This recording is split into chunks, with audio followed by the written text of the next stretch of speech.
Kain ko sila. Habang binibigyan natin ng pagkakataon ang kanilang katawan, makuha anuman meron doon sa mga pinakain ko. Ha? Mag-aaral tayo. Habang binibigyan natin ng pagkakataon yung katawan nila. So yung unang bahagi po, tatakbo ito ng mga, wag lang pong magkakaroon ng mga tigil-tigil. No? Basta, hiwa-hiwalay. Yan po ang donut. Okay? Para pong donut, pero hindi po butas ang gitna. Panipis, pahukay lang po yung gitna niya sa magkabilang bahagi. Ha? Dikit-dikit, nagdikit-dikit po ang mga red blood cells. At bakit walay ang mga red blood cells? Okay? So tingnan natin ang dugo ng dalawa nating matatapang na subjects. Tingnan natin kung ano ang nangyari sa dugo nila. Okay? So kukuha ako ng dalawang slide. Relax na.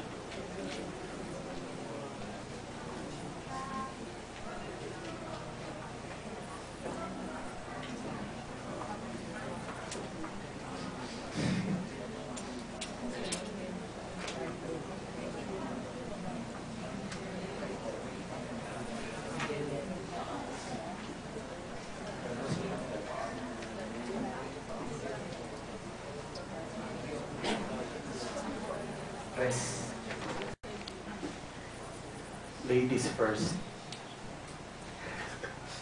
Ladies first, kay Kuya Fidel muna. Ano ba din?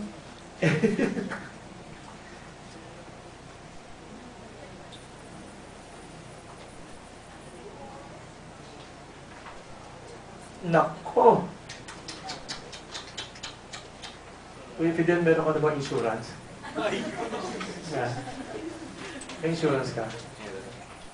Meron naman yan, no?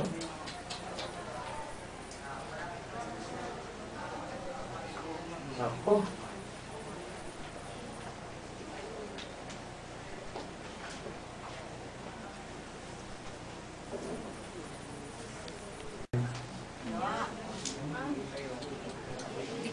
Yan.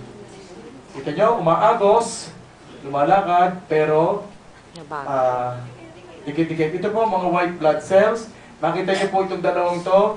Ito po ay mga red blood cells na mamamatay na. Yung red blood cells. Ito po ang sinyalis sa mamamatay na sila. Ang ating red blood cells, ang buhay po nila 120 days. Pero kapag acidic na acidic ang inyong dugo, mas mabilis ang kanilang pagkamatay. Okay? So makita nyo, patong-patong ang mga red blood cells. Ito po yung tinatawag yung tawag dito? Rouleau formation. Okay? So yan. So kita nyo, oh. Yan. Oh. Tingnan nyo. Dikit-dikit. Lahat dikit-dikit. Yan. Ito pong nakikita nyo itong puti, puti, puti, puti. Yan. Ito pong puti na to, ito cholesterol yan. Cholesterol. Yan. Kita nyo? Dikit-dikit. Yan, ito. O, yan. O, ito na. Parang sipos. Tingnan nga mamamatay. Opo. Nag-iba na itsura niya. Cholesterol. Taas ang cholesterol, nakuha nyo po yan sa inyong mga kinakain. Okay? Yan, no? Ganito yung itsura kapag ang kinain nyo acidic o ang dugo nyo acidic. Ganyan. Kaya po ang daming sakit kasi hindi po nagkakaroon ng adequate oxygenation ng mga cells. Kaya po, nagdidikit-dikit na ganyan. Ayan, o. O. Ito, o.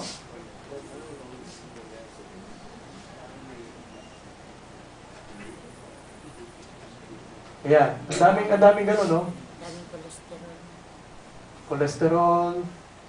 Yung parang basag na sabi, ito, cholesterol. O, ito, parang basag na salamin, uric acid naman po yun. O, ang dami, o. Ito po yung mga bumabara sa ugat.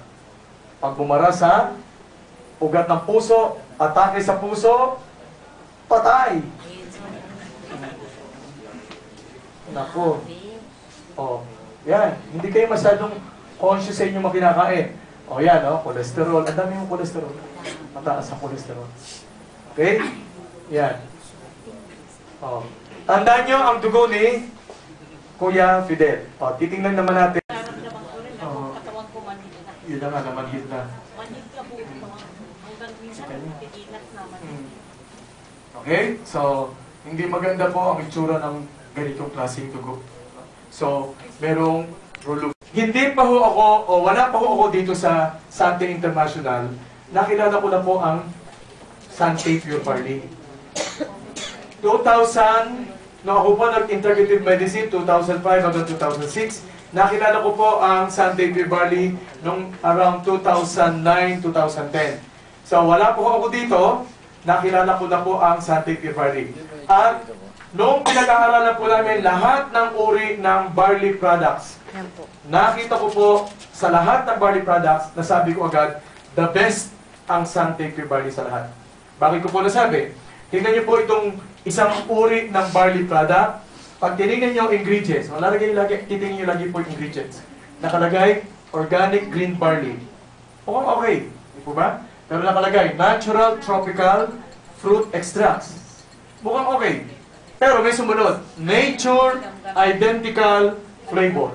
So, ibig sabihin, ito at saka iyon, artificial. Hindi galing sa tunay na mga prutas. So, hindi po maganda yan. Tapos nakalagay, sucralose as sweetener. Artificial na naman. Synthetic, inimbento. Pangatlo, sucrose, simple carbohydrate. Hindi po maganda. At maltodextrin, pampatamis din, at ginagamit po yung preservative. So, hindi maganda. So, ayun, hindi ko po nagustuhan itong barley product na ito. At isa pa, ito po ay walang lisensya. Wala pong FDA license sa atin sa Philippines. So mag-ingat po kayo. Huwag niyo pong gagamitin yan. Hindi po tulad ng Sante Pure Barley, ang laman lang po nito ay 100% barley at stevia. Yung pong pampatamis. Yun lang po, dalawa lang ang laman niya.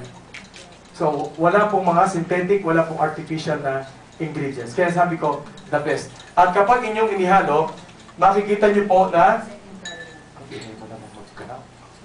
at dark green na dark green ang kulay.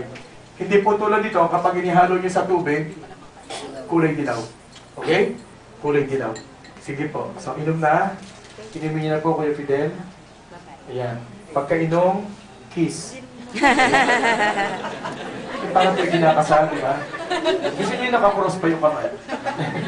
Ayan. O si nanay, naubos agad, ha? Sa takot. Sige po, tapos sundan ng maraming tubig. So, ang tamang pag-inom po ng Sante Pure Barley, 15 to 30 minutes bago po kayo kakain. Kailangan empty ang stomach para mas maganda po ang bioavailability, mas maganda po ang ating absorption. Okay, so habang binibigyan natin ng pagkakataon ang katawan nila, makuha anuman meron sa Sante Pure Barley. Tatapusin ko po itong ikalawang bahagi, 30 minutes na. Para pagkatapos po nito, tuturo kayo. Baka na-stroke kayo. Kaya ko namamanhid. Ayun na. Kasi pag namamanhid, stroke. Ilaw. Pag-ipatay ng ilaw. Take Pure Barley.